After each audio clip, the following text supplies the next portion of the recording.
अस्सलाम वालेकुम first year, क्या हाल है बेटे? कैसे हैं आप लोग? अपने लास्ट लेक्चर में बेटे मैंने जो डोमेन बैक्टीरिया है वो आपको कंप्लीट करवा दी थी। हमने बैक्टीरिया के सारे जो मोस्ट नोटिसेबल फीचर्स है वो कंप्लीट पढ़ लिए थे। आज आप अपनी बुक के नेक्स्ट पेज पे आएंगे, page number 5। Next domain eukarya बेटे आज हम स्टार्ट करेंगे। Let's start with the reading, then इंशाल्लाह साथ साथ मैं आपको एक्सप्लेन जो है वो भी करती जाऊंगी। Domain यूकैरिया, the domain यूकैरिया encompasses all organisms with eukaryotic cell which are fundamentally different from the prokaryote cell of bacteria and archaea. Here are general characteristics of the domain eukarya that justify its classification as a separate domain. Domain यूकैरिया जो है बेटे, इसमें तकरीबन सबसे ज़्यादा जो है वो ऑर्गेनिज्म इस डोमेन के अंदर आते हैं और इसमें तमाम के तमाम जो ऑर्गेनिज्म आते हैं वो क्या हैं, वो यूकैरियोट्स हैं। अगर आप थोड़ा सा आप रिकॉल करो तो इससे पहले जो दोनों डोमेन्स हम पढ़ के आए हैं उसमें कौन से थे? प्रोकैरियोट्स। ये कौन से हैं? ये यूकैरियोट्स हैं, ठीक है, विच आर यूजुअली प्रोकैरियोट्स से जो है इनके के तमाम फंडामेंटल कैरेक्टरिस्टिक जो हैं वो क्या होते हैं? डिफरेंट होते हैं। वो कौन से ऐसे करेक्टर हैं जो कि इनको एक डिफरेंट डोमेन जो है वो बनाते हैं? वो करेक्टर्स अभी हम सारे स्टडी करेंगे। Number 1 is cell structure. They possesses eukaryotic cell with true nucleus enclosed by a nuclear membrane. Cell have cell-bonded organelle, for example, mitochondria, chloroplast, endoplasmic reticulum, Golgi apparatus, lysosomes, and peroxisomes. Cells also have skeleton that is a complex network of microtubule, microfilament, intermediate filament that provide a structural function and enable cell movement and facilitate intracellular transport. Number 2. Genetic material. Their DNA is organized into multiple linear chromosomes with the nucleus DNA associated with the histone protein which help in organization and regulation of genetic material. मैंने दो main characters जो हैं बेटे उनकी reading की है, पहले मैं आपको उनको एक्सप्लेन कर दूं, देन इंशाल्लाह हम आगे फर्दर जो है वो मूव करेंगे। पहला कैरेक्टर क्या था? Cell structure. सेल स्ट्रक्चर जो है यूकैरियोट सेल का वो प्रोकैरियोट से टोटली डिफरेंट होता है। इनका जो है वो इनके अंदर ट्रू न्यूक्लियस जो है प्रेजेंट होता है, जिसके इर्द गिर्द एक protective covering that is nuclear membrane जो है वो प्रेजेंट होती है। सेल जो है मेम्ब्रेन बॉन्डेड ऑर्गेनेलीज सेल के अंदर प्रेजेंट होते हैं। कौन कौन से ऑर्गेनेलीज? आउटर मोस्ट लेयर क्या है? सेल वॉल है। सेल वॉल के आगे क्या है? सेल मेम्ब्रेन है। सेल मेम्ब्रेन के अंदर क्या है बेटे? साइटोप्लाज्म है। साइटोप्लाज्म के सेंटर में क्या चीज प्रेजेंट है? न्यूक्लियस प्रेजेंट है। मेरी बात पे गौर करो, मैंने एक सीक्वेंस बताया। आउटर मोस्ट मैंने क्या कह दिया? सेल का structure cell wall, inner to cell wall is cell membrane, और सेल मेम्ब्रेन के अंदर क्या चीज प्रेजेंट है? साइटोप्लाज्म। साइटोप्लाज्म के अंदर क्या चीज प्रेजेंट है? न्यूक्लियस, ठीक है। सेल मेम्ब्रेन और सेल वॉल जो है वो, cell membrane outer most layer है in case of animal cell, और सेल वॉल जो है वो आउटर मोस्ट मेम्ब्रेन है in case of plant cell. अब ये तो दोनों आउटर मोस्ट लेयर्स होगी। उसके बाद जो सेकंड लेयर आती थी दैट इज साइटोप्लाज्म। साइटोप्लाज्म के अंदर बेटे बहुत सारे सेल ऑर्गेनेलीज जो हैं वो प्रेजेंट होते हैं, और वो ऑर्गेनेलीज जो है मेम्ब्रेन, उनके इर्द गिर्द जो है मेम्ब्रेन प्रेजेंट होती है। There are lot of organelles present in the cytoplasm. कौन कौन से हैं उनकी एग्जांपल्स आपको दी हुई हैं? Mitochondria, chloroplast, endoplasmic reticulum, Golgi operator, lysosomes and peroxisomes. ये नाम आप लोगों के लिए न्यू नहीं है, बल्कि आप लोग इनको ऑलरेडी जो है वो 9th में पढ़ के आए हो। ये तमाम के तमाम जो है साइटोप्लाज्म के अंदर जो है प्रेजेंट थे, और ये अपने अपने जो वर्किंग है वो सारे के सारे परफॉर्म करते हैं। इसके अलावा अब आगे बात आती है सेल के साइटोस्केलेटन की, ठीक है। साइटोस्केलेटन सेल का जो है वो 3 मेन चीजें जो है उनसे मिलके बनता है। एक आपके आते हैं microtubules, microfilament and intermediate filaments. Clear हो गया बेटे? उसके बाद क्या चीज़ है, और ये तमाम की तमाम जो नेटवर्क है किसका? जो माइक्रोट्यूब्यूल, माइक्रोफिलामेंट्स और इंटरमीडिएट फिलामेंट्स का। इनका मेन फंक्शन क्या होता है? ये सेल को क्या देते हैं? स्ट्रक्चरल देते हैं और सपोर्ट देते हैं। इसके अलावा सेल की मूवमेंट और जो है इंटरसेलुलर सपोर्ट जो है उसमें भी हेल्प आउट करते हैं। नंबर 2 कैरेक्टर जो है जिसको मैंने अभी रीड आउट किया है that is genetic material. Genetic material बेटे इसमें क्या चीज़ प्रेजेंट है? जो हम लोग अभी यूकैरिया डोमेन पढ़े हैं बेटे, इसमें वेल डिफाइंड डीएनए या न्यूक्लियस जो है वो प्रेजेंट है। वेल डिफाइंड मैंने क्या वर्ड बोला? वेल डिफाइंड न्यूक्लियस जो है इसके अंदर प्रेजेंट है। न्यूक्लियस के इर्द गिर्द जो है मेम्ब्रेन है दैट इज न्यूक्लियर मेम्ब्रेन। इसके अंदर जो है वो मटेरियल है दैट इज न्यूक्लियोलस, और इसके सेंटर में क्या चीज़ प्रेजेंट है विद इन न्यूक्लियस। न्यूक्लियस के अंदर क्या चीज़ प्रेजेंट है बेटे? क्रोमोसोम प्रेजेंट है। क्रोमोसोम के अंदर क्या प्रेजेंट होता है? क्रोमोसोम के अंदर जेनेटिक मटेरियल जो है वो प्रेजेंट होता है। किसके अंदर? क्रोमोसोम के अंदर। वो जेनेटिक मटेरियल कौन सा है बेटे? क्या नाम है जेनेटिक मटेरियल का? बताओ। डीएनए। वेरी गुड, शाबाश। वो जेनेटिक मटेरियल जो है डीएनए है। DNA is a genetic material. और डीएनए का मेन फंक्शन क्या होता है कि it consist of all genetic makeup. जितनी जीन्स हैं, जो भी जेनेटिक करेक्टर जो है from generation to generation transfer होने हैं, वो सारे के सारे कहाँ हैं? डीएनए के अंदर प्रेजेंट है। यानी कि डीएनए के अंदर क्या चीज़ प्रेजेंट है बेटे? जीन्स प्रेजेंट है। ठीक है। डीएनए जो है chromosome special type of proteins यहाँ पे प्रेजेंट होते हैं, जिनको हम लोग क्या कहते हैं? हिस्टोन प्रोटीन्स कहते हैं। और इनका मेन फंक्शन क्या होता है कि जेनेटिक मटेरियल को ये रेगुलेट करते हैं। अब हमने सारा जेनेटिक मटेरियल पढ़ लिया। जेनेटिक मटेरियल यहाँ पे क्या चीज़ प्रेजेंट थी? डीएनए प्रेजेंट है। ठीक है। फिर आपका थर्ड कैरेक्टर आता है यूकैरियोट्स का, आपका reproduction. Most eukaryote undergo sexual reproduction involving meiosis and fertilisation leading to genetic diversity. Some eukaryotes can also reproduce asexually through mitosis producing genetical identical offsprings. Reproduction जो है बेटे यूकैरिया डोमेन में बड़ी advance जो है वो रिप्रोडक्शन आती है। यहाँ पे ज़्यादातर मोस्ट यूकैरियोट जो है वो सेक्सुअली रिप्रोड्यूस करते हैं। और सेक्सुअली रिप्रोड्यूस करने के लिए कौन सा प्रोसेस हमारे पास आता है? एक meiosis and second one is fertilisation. Fertilisation में क्या है कि दो ऑपोजिट सेक्स जो हैं, मेल एंड फीमेल जो हैं, वो क्या करते हैं? वो फ्यूज टुगेदर होते हैं और जाइगोट बनाते हैं, और जाइगोट से न्यू ऑफस्प्रिंग जो है वो डेवलप होता है। ठीक है। दूसरी क्या चीज़ है? मियोसिस है। इसके बाद कुछ यूकैरियोट्स ऐसे भी हैं जिनके अंदर बेटे ए सेक्शुअल मोड ऑफ रिप्रोडक्शन भी होता है। और ए सेक्शुअल मोड में आपके पास क्या आ जाएगी? माइटोसिस आ जाएगी। माइटोसिस में क्या होता है? आइडेंटिकल कॉपीज ऑफ ऑफस्प्रिंग बनती है। Identical copies mean same copies. Clear हो गया। आगे हम नंबर 5 पढ़ेंगे। Number 5 is cellular organisation. In multicellular eukaryotes, cells differentiate into specialized types forming tissue and organ and with specific function. Cellular जो organization है number 5 है, इसमें क्या है कि तमाम के तमाम जो multicellular यूकैरियोट्स हैं बेटे, इनके अंदर क्या होता है कि सेल डिफरेंशिएट होते हैं, सेल्स बनते हैं। सेल जब कंबाइन होते हैं तो वो क्या बनाते हैं? टिश्यू बनाते हैं। टिश्यू कंबाइन होते हैं तो वो क्या बनाएंगे बेटे? ऑर्गन बनाएंगे। जब बहुत सारे ऑर्गन कंबाइन हो जाएंगे तो वो क्या बनाएंगे? सिस्टम बनाएंगे। और जब बहुत सारे सिस्टम कंप्लीट हो जाते हैं तो वो क्या बना देते हैं? एक इंडिविजुअल बना देते हैं। ठीक है। तो ये जो सारा एक मैंने आपको एक पॉइंट बताया, ये क्या चीज़ है? ये ऑर्गेनाइजेशन है कि किस तरह सेल से शुरू होते होते एक जो है पूरा ऑर्गेनिज्म जो है वो डेवलप हो जाता है। क्लियर हो गया। और हर सेल, हर फंक्शन, हर ऑर्गन अपना स्पेसिफिक रिक्वायर्ड फंक्शन जो उनका होता है उसको परफॉर्म कर रहे होते हैं। क्लियर है बेटे।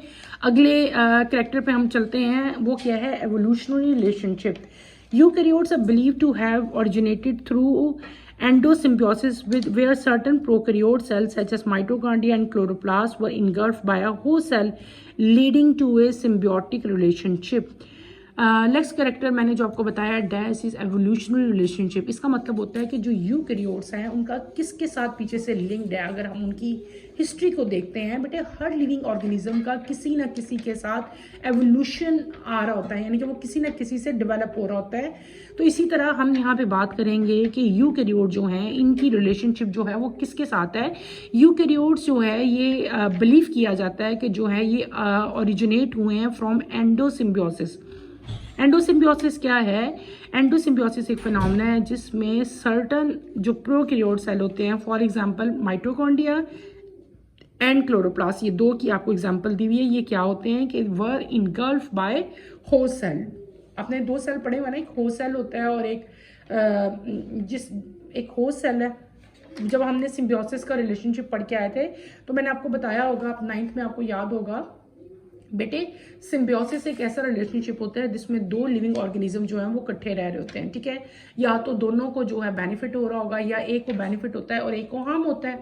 इसमें हाँ दो चीज़ें हैं। एक तो वो होता है, एक है आपका जो आपके ऊपर सर्वाइव कर रहा है। ठीक है। आप उसके लिए कौन हो?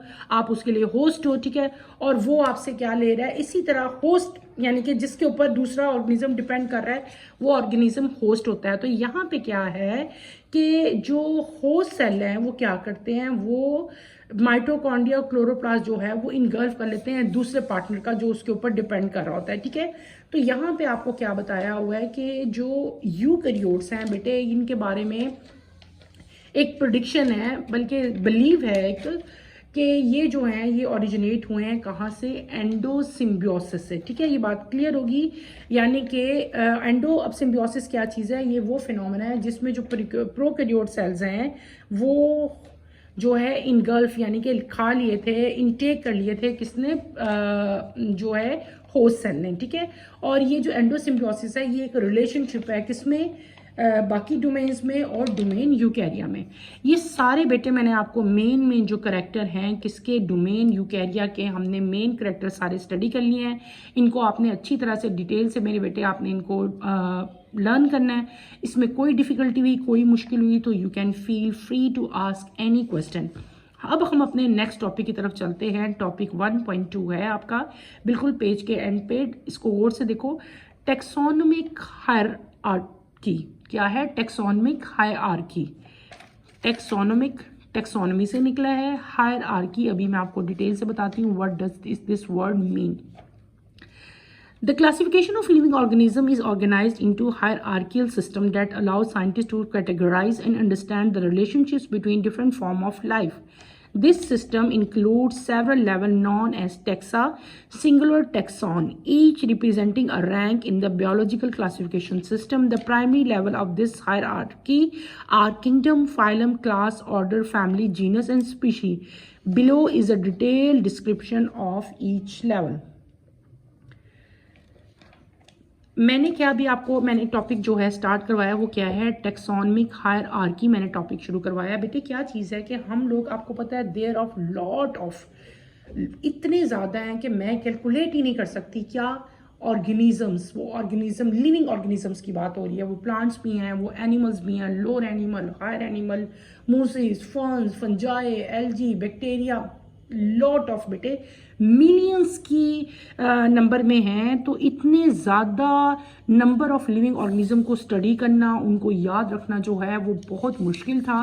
उनको याद करने के लिए, उनको रखने के लिए क्या किया, डिफरेंट टाइप के जो साइंटिस्ट आए जिनको टेक्सोनोमिस्ट कहते हैं, उन्होंने क्या किया, उन्होंने लिविंग ऑर्गेनिज्म की क्लासिफिकेशन की। क्लासिफिकेशन का मतलब क्या है कि उन्होंने उनको डिफरेंट ग्रुप्स में, डिफरेंट फाइलम में जो है उनकी ग्रुपिंग कर दी, ताकि इजीली जो है हर ऑर्गेनिज्म जो है वो पहचाना जा सके, उसको जल्द से जल्द हम फाइंड आउट कर सकें। जो ऑर्गेनिज्म जो के एक ही जैसे थे, जिनके सिमिलर कैरेक्टर्स हैं, उन सबको एक ही ग्रुप में रख दिया गया, ठीक है। तो क्लासिफिकेशन से हमें जो है तमाम ऑर्गेनिजम्स को पहचानने में, उनको फाइंड आउट करने में बहुत ज़्यादा बेटे जो है वो हेल्प मिलती है। ये जो पूरा सिस्टम बनाया था किसने, टेक्सोनोमिस्ट ने, ठीक है। टेक्सोनोमी वो साइंटिस्ट होते हैं जो क्लासिफिकेशन के बारे में जो है फर्दर काम करते हैं, सारा कुछ हमें बताते हैं। तो इन्होंने क्या बनाया था, इन्होंने सेवरल लेवल्स बनाए थे। उन लेवल्स को हम लोग क्या कहते थे, टेक्सा कहते थे। प्लूरल होगा तो टेक्सा होगा, सिंगुलर होगा तो टेक्सॉन होगा, ठीक है। इनके अंदर बहुत सारे रैंक्स होते हैं, जैसे हर चीज़ में बेटे रैंक्स पढ़ते हैं ना, आप आर्मी में रैंक्स पढ़ते हैं, फोर्स में रैंक्स पढ़ते हैं, हर डेजिग्नेशन आपकी होती है डिफरेंट। इसी तरह क्लासिफिकेशन में भी कुछ रैंक्स हैं, कुछ लेवल्स हैं, जिनको हमने क्या कह दिया, टेक्सा कह दिया। टेक्सा के अंदर क्या चीज़ें हैं, प्राइमरी लेवल्स हैं। अब ये प्राइमरी लेवल कौन कौन से हैं, kingdom, phylum, class, order, family, genus and species. अब ये सारे जो आपके लेवल्स हैं, इनको स्टेप बाय स्टेप हम डिटेल से जो है वो पढ़ेंगे। आप नेक्स्ट पेज पे आए, नेक्स्ट पेज जो आपका पेज नंबर 6 है उस पे आओ बेटे आप लोग। तो हम स्टार्ट करते हैं। बहुत ईजी है, बहुत ज़्यादा ईजी। अक्सर से तो आप लोग पहले ही फैमिलियर हो, आप बेटे 9th 10th में पढ़ के आ चुके हो। पहला हमारा लेवल आता है दैट इज डोमेन।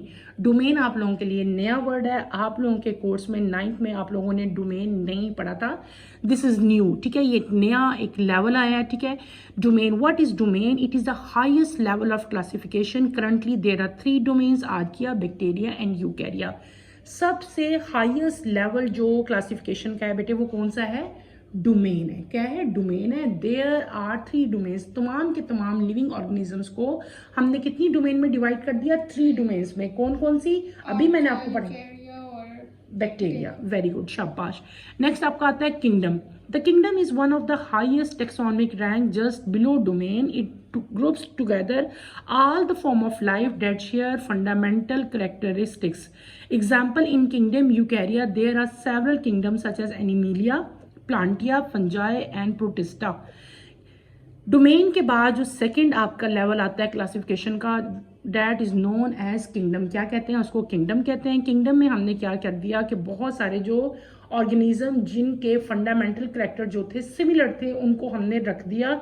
एग्जांपल आपको कैसे दी हुई है कि जैसे डोमेन है, हर डोमेन का अपने किंगडम है, याद रखना है। आर्किया के अपने किंगडम होंगे, बैक्टीरिया के अपने होंगे और यूकैरिया के अपने होंगे। हर एक के किंगडम मैंने क्या कहा है? अपने अपने होंगे। अब आपको एग्जांपल दी हुई है कि हमने जो यूकैरिया पढ़ा है कि यूकैरिया के जो हैं वो आगे फर्दर जो हैं 4 किंगडम है। कितने? यूकैरिया की बात हो रही है। किंगडम एनिमिलिया जिसमें एनिमल्स आते हैं, प्लांटिया जिसमें तमाम प्लांट्स आएंगे, फंजाई जिसमें फंजाई आ जाएगा, फिर आपका प्रोटेस्टा जिसमें सारे के सारे प्रोटिस्ट आ जाएंगे। क्लियर हो गया? थर्ड रैंक आपका आता है phylum. What is phylum? Phylum में आप लोग क्या करोगे? Phylum is the next level of classification below kingdom. Organism within the phylum share a basic body plan and significant structural feature. For example, in kingdom Animalia, the phylum Chordata include all animal with notochord such as mammal, bird, reptiles, amphibians and fish. Phylum, third level. पहला level क्या पढ़ा बेटे? साथ साथ पढ़ोगे ना तो बिल्कुल मुश्किल नहीं लगेगा। फर्स्ट लेवल मैंने क्या कहा था? डोमेन। सेकंड पे हम क्या आ गए थे? किंगडम। अब क्या थर्ड क्या आ गया? फाइलम। फाइलम क्या चीज़ है? फाइलम बेटे वो आपका लेवल है जिसमें ऑर्गेनिज्म जो के जिनका बॉडी स्ट्रक्चर, बॉडी प्लान और स्ट्रक्चरल फीचर जो हैं वो कॉमन होते हैं ना, उसमें वो रख देते हैं। क्लियर? क्या मैंने कहा? जिनका बॉडी प्लान और जो सिग्निफिकेंट जो स्ट्रक्चर है बॉडी का, साइलेंट फीचर जो है, स्ट्रक्चरल फीचर्स, स्ट्रक्चर की बेस पे उनको जो है हमने उनकी ग्रुपिंग कर दी। कॉमन एग्जांपल इसकी आपको बताई हुई है। किंगडम एनिमिलिया जो है उसके बहुत सारे फाइलम है, ठीक है। जैसे कि आपका फाइलम कॉर्डेटा की आपको एग्जांपल दी है। कॉर्डेटा में तमाम के तमाम बेटे वो एनिमल्स रखे हैं। कॉर्डेटा में कौन से एनिमल्स रखे हैं? जिनकी नोटोकोड होती है। For example mammals, birds, reptiles, amphibian and fish. गौर करो बेटे, ये जितने आपको मैंने अभी नाम बताए इन सब के अंदर वर्टिबल कॉलम प्रेजेंट है, ठीक है ना, नोटोकोड प्रेजेंट है। यानी कि ये क्या था? ये इनका एक बेसिक प्लान हो गया और सिमिलर है सबके अंदर, तो इसलिए इन सबको हमने किस में रख दिया? इनको हमने किंगडम एनिमिलिया में पुट कर दिया। और ये क्या है? ये फाइलम है, ठीक है। किस फाइलम? ये फाइलम के आगे फर्दर फाइलम कौन सा है? Phylum Chordata. यानी कि अगर कोई आपसे पूछता है कि आप किस फाइलम से बिलोंग करते हो, ह्यूमन बींग्स, हम किस फाइलम से बिलोंग करते हैं? कॉर्डेटा से। क्लियर? ये आपने याद रखना है। नेक्स्ट लेवल नंबर 4 आपका आता है क्लास। बेटे क्या आता है? क्लास। क्लास क्या है? Class further divide organism with in phylum based or more specific common trait. For example, within the phylum Chordata, the class Mammalia include all mammals which are characterized by having hairs and mammary gland.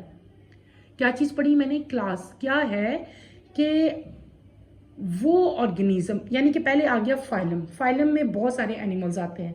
अब वो animals जो जिनके specific characters जो हैं वो common है, उनको हमने क्या रख दिया? क्लासेस में रख दिया। फॉर एग्जांपल, एक फाइलम था कौन सा? कॉर्डेटा। क्या था? फाइलम कॉर्डेटा था। उसकी बहुत सारी क्लासेस हैं। एक क्लास उसमें से कौन सी है? मैमल्स। हम लोग एक क्लास हैं, किसकी क्लास है? फाइलम की। कौन सी क्लास है बेटे? मैमल्स। मैमल्स, हम मैमल्स क्या चीज़ है? मैमल एक क्लास है। बात को समझो, मैमल क्या है? एक क्लास है। उसका फाइलम क्या है? Phylum Chordata. उसका किंगडम क्या है? एनिमिलिया। समझ आ रही है? अब मैमल्स की बात आ रही है। मैमल्स क्या हो गया? मैंने क्या कह दिया? उस क्लास का नाम है मैमलिया। मैमलिया मीन कि उसमें बहुत ज़्यादा मैमल्स प्रेजेंट है। मैमल्स तो बहुत सारे हैं। आगे फर्दर फिर हमने क्या कर दिया? हमने आगे फर्दर, क्योंकि मैमल्स तो बहुत ज़्यादा थे, हमने आगे फर्दर मैमल्स की भी क्लासिफिकेशन कर दिया। वो भी इंशाल्लाह हम डिटेल से पढ़ेंगे। जैसे कि हम लोग एगलिंग मैमल्स हैं, ठीक है, कुछ हूफ्ड मैमल्स हैं, कुछ मंकी जो उनको कहते हैं कि स्पेशलाइज ब्रेन रिलेटेड जो हैं वो मैमल्स हैं, और एक ह्यूमन बींग है, ये अलग मैमल्स हैं। They gave birth to their young ones. उसके बाद आपका फिफ्थ जो आता है लेवल, वो कौन सा है? That is order. क्या आता है बेटे? ऑर्डर। ऑर्डर क्या है? Order categorise organism within the class based traditional shared characters. Class के बाद क्या आएंगे? आपके ऑर्डर आएंगे। क्लास के बाद क्या आएंगे? ऑर्डर आएंगे। वो ऑर्गेनिज्म जिनके करेक्टर सिमिलर होंगे उनको हम किसके अंदर रख लेंगे, ऑर्डर के अंदर रखेंगे। एग्जाम्पल कैसे दी हुई है, अभी तक हमने क्या पढ़ लिया, मैंने आपको बताया था कि कौन सी क्लास है, क्लास मैमलिया। अब उसके बाद ऑर्डर आ जाएंगे। आप सपोज करो कि क्लास मैमलिया है, ठीक है, क्लास मैमलिया के अंदर ऑर्डर आते हैं, ऑर्डर प्राइमेट्स। उसके अंदर कौन सा ऑर्डर आएगा, प्राइमेट्स आएगा। प्राइमेट्स के अंदर कौन से ऑर्गेनिज्म आएंगे, ह्यूमन बींग आएंगे, मंकी आएंगे और एप्स आएंगे। अब इन तीनों को, ये तीन चीजें कौन सी, मंकी, एप्स और ह्यूमन बींग्स, इनको इनके करेक्टर सेम थे, इनके करेक्टर सेम थे कि ह्यूमंस, मंकीज एंड एप्स। इन तीनों में क्या चीज़ कॉमन है बेटे, तीनों के तीनों मैमल जो हैं इनका ब्रेन जो है वो बहुत बड़ा होता है और जो है अपोजेबल इनके थम्स होते हैं। ओवरऑल भी अगर देखा जाए तो बॉडी स्ट्रक्चर भी इनका मिलता जुलता है, कितने जो हैंड और फीट है इनकी बोन्स मिलती जुलती हैं, इनका एक्सटर्नल स्ट्रक्चर यानी कि मॉर्फोलॉजी जो है उसमें भी बहुत सारे करेक्टर जो हैं वो सिमिलर हैं। और वैसे ये क्या है, हाईली थिंकेबल मैमल्स हैं, इनका ब्रेन जो है वो बहुत ज़्यादा वेल डेवलप होता है। इसलिए क्या किया कि इन तीनों को, किसको, ह्यूमंस को, मंकीज को और एप्स को एक ही ऑर्डर के अंदर रखा। वो ऑर्डर कौन सा था, ऑर्डर प्राइमेट्स। ये आपने याद रखना है। ह्यूमंस का तो आपको पता है, ह्यूमंस, ठीक है।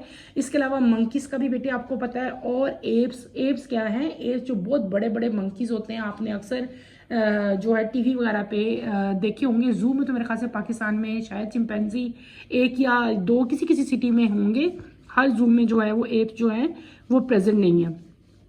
इन शॉर्ट बेटे के जो ऑर्गेनिज्म सिमिलर्स होते हैं उनको एक ऑर्डर में जो है वो रखा जाता है। कॉमन एग्जांपल इनकी ऑर्डर प्राइमेट है। ऑर्डर प्राइमेट किस क्लास से बिलोंग करता है, मैमलिया से बिलोंग करता है। इसकी कॉमन एग्जांपल जो इसमें जो ऑर्गेनिजम्स आते हैं उनकी एग्जांपल आपको क्या दी हुई है, ऑर्डर प्राइमेट की एग्जांपल दी है जिसमें ह्यूमन बींग्स, मंकीज और एप्स आते हैं।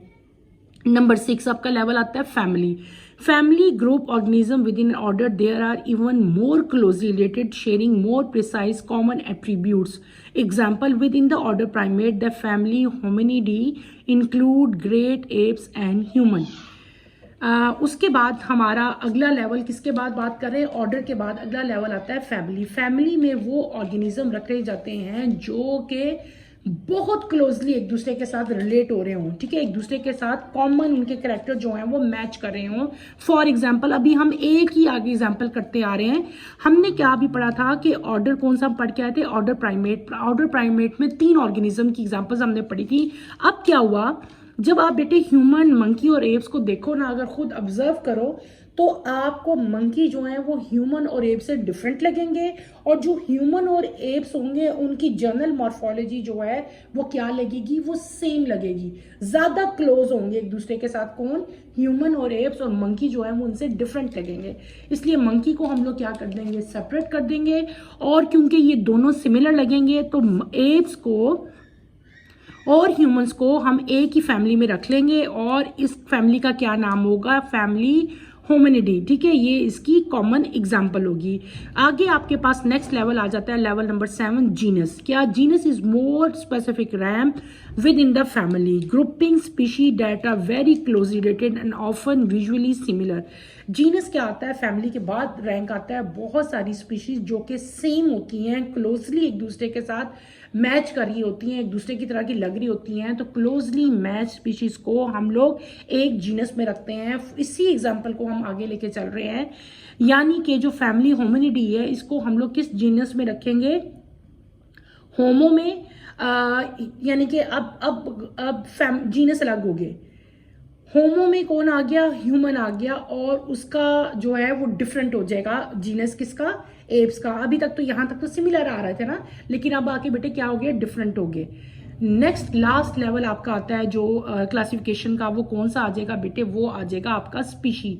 स्पीशी क्या चीज होती है, नंबर 8 पे अगर आप लोग और करो, यहाँ पे बेटे ये राइट किया हुआ है। Species is the most specific level of classification representing a single type of organism. Members of species can interbreed and produce of fertile offspring. बेटे ये डेफिनेशन आपके पेपर्स में अक्सर आती है और आप लोग गलत लिख के आते हो, आपके नंबर नहीं आते। आप लोगों को लगता है कि मैं तो सही डेफिनेशन लिख के आई थी लेकिन मेरे मार्क्स क्यों नहीं आए, वो इसलिए नहीं आते क्योंकि आप डेफिनेशन पूरी राइट करके नहीं आते। आपने जब भी स्पीशी की डेफिनेशन लिखनी है तो आपने उसके साथ ये चीज़ ज़रूर मेंशन करनी है कि they can interbreed and produce of tile spring, ये बात लाजमी मेंशन करनी है। स्पीशी क्या चीज़ है बेटे? स्पीशी जो है मोस्ट स्पेसिफिक लेवल है किसका? क्लासिफिकेशन का। जो से ऑर्गेनिज्म है, सिमिलर ऑर्गेनिज्म, एक जैसे ऑर्गेनिज्म जो है वो उनको हम लोग क्या कहते हैं? स्पीशी कहते हैं। और स्पीशी के जो मेंबर्स हैं उनके अंदर एक बहुत नोटिसेबल जो है इनकी प्रॉपर्टी है क्या, कि वो इंटरब्रीड टुगेदर कर सकते हैं, यानी कि रिप्रोड्यूस कर सकते हैं। कॉमन स्पीशी जैसे कि ह्यूमन बीइंग, हम इंसान एक स्पीशी हैं, ठीक है। इसी तरह पिजन्स देख लोगे, वो एक स्पीशी हैं। सिमिलर ऑर्गेनिजम्स को हम लोग क्या कहते हैं? स्पीशी कहते हैं। और इनके अंदर एबिलिटी होती है कि they can interbreed, they can produce and produce fertile offspring. Common example आपकी लिखी हुई है जीनस होमो में, जो स्पीशी है वो क्या है? होमो सेपियन, यानी कि ह्यूमन बींग्स का बोटानिकल नेम जो है, बोटानिकल कह रही हूँ, बायोलॉजिकल नेम जो है वो क्या है बेटे? होमो सेपियन है। अब हमने क्या पढ़ लिया? मैंने आपको पूरा टेक्सोनोमिक रैंक जो है बेटे कंप्लीट कर दिया। इसको हम लोग अब रिकॉल करेंगे, आप लोग मुझे बताओगे और मैं राइट करूंगी। क्लियर हो गया? हमने क्या पढ़ा? मैंने आपको बहुत सारे क्लासिफिकेशन लेवल बेटे बताए, ठीक है। आप अगर आपको याद हो मैंने क्या क्लासिफिकेशन लेवल बताए, आप लोग मुझे बताते जाएंगे, मैं लिखती जाऊंगी। सबसे पहला क्लासिफिकेशन हमने क्या लिखा था? डोमेन। यहाँ पे हम क्या लिखेंगे? डोमेन। उसके बाद क्या आया था हमारा? किंगडम। वेरी गुड, आपको समझ आ रही है साथ साथ, शाबाश। किंगडम के बाद हमारा क्या आ गया था? फाइलम। फाइलम के बाद हमारे क्या आगे थे? क्लास। Very good. क्लास के बाद बेटे क्या आया था? ऑर्डर। ऑर्डर के बाद क्या आया था? फैमिली। फैमिली के बाद क्या आ गई थी? जीनस। शाबाश। जीनस के बाद क्या आया था? स्पीशी। एंड पे नेम आ गया था। स्पीशीज कह लेते हैं। चलो, हमने क्या किया? हमने आज डिफरेंट लेवल किए ऑर्गेनाइजेशन के। क्या क्या लेवल थे हमारे पास टोटल? अभी आपने कितने लेवल पढ़े? 8 लेवल पढ़े हैं। जो 8 जो था स्पीशी था आपके पास, डोमेन, डोमेन के बाद किंगडम, किंगडम के बाद phylum, class, order, family, genus और स्पीशी। और इस पूरी में मैं जो आपको एग्जाम्पल देती रही थी, वो किसकी एग्जाम्पल दी मैंने आपको? हर एक में हम लोगों ने साथ साथ क्लासिफिकेशन कर ली ह्यूमन बींग्स की, यानी कि अपनी क्लासिफिकेशन कर ली। मैंने आपको सारा कुछ बताया था। पहले मैंने आपको क्या बताया? हमने डोमेन में क्या, यहाँ पे आप लोग समझ लो कि मैं आपको ह्यूमंस की जो है वो क्या बता रही हूँ बेटे? क्लासिफिकेशन बता रही हूँ। ह्यूमन की क्लासिफिकेशन मैं क्यों बता रही हूँ? क्योंकि हम पढ़ आए हैं, उसी को हम रिवाइज करें। मैं नया टॉपिक बेटे ऐड नहीं किया, वरीड ना हो, बस इतना ही बढ़ाऊंगी। डोमेन बेटे ह्यूमंस की हमने क्या कहा था? यूकैरिया। कौन सी है? क्यों? यूकैरिया में सारे के सारे क्या आते हैं? यूकैरियोट्स आते हैं। वेरी गुड, शाबाश। फिर आगे ह्यूमंस की हमने क्या पढ़ी थी? हमारा किंगडम क्या है? एनिमिलिया। शाबाश, आपको तो अभी से याद हो गया है। और हमारा फाइलम क्या था? अभी हम पढ़ के आए थे, कॉर्डेटा। फिर आगे आता है हमारी class. What is our class? फिर आगे बेटे ऑर्डर आ गया था। हमारा ऑर्डर क्या है? प्राइमेट्स। शाबाश। और फिर आपकी फैमिली आती है। फैमिली हमारी कौन सी थी? Hominidae. And in the end हमारे पास जीनस आ गया था। Genus is homo. And species name जो है बेटे ये 2 वर्ड से मिलके बनता है। पहला वर्ड जो है वो क्या होता है? जीनस नेम होता है, और सेकंड क्या होता है? स्पीशी नेम होता है। हमारा नेम क्या हो गया? होमो सेपियंस। ठीक है। मैंने आपको क्या बताया?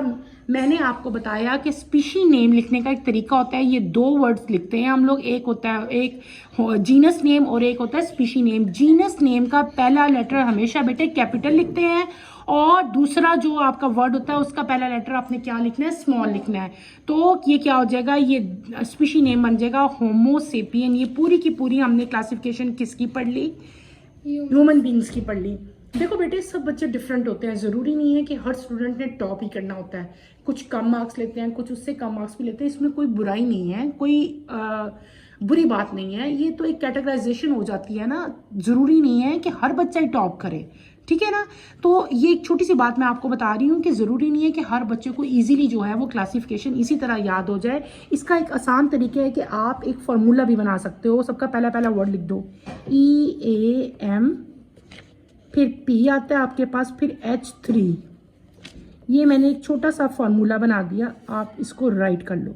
हमने क्या किया था, मैंने क्या किया कि सबका जो फर्स्ट लेटर था ना वो मैंने नीचे लिख दिया, MPH3। आप ये नाम याद रख लो। ह्यूमन बींग्स की जो क्लासिफिकेशन याद करो ना, तो आप ये वर्ड बना लो, एक शॉर्ट वर्ड बना लो, उसको ऐसे बना लो MPH3। इसका मतलब क्या होगा, Eukarya, Animalia, M for Mammalia, P for primates, H for Hominidae. 3 H है, इसका मतलब होगा कि 3 H होंगे। हाँ शाबाश।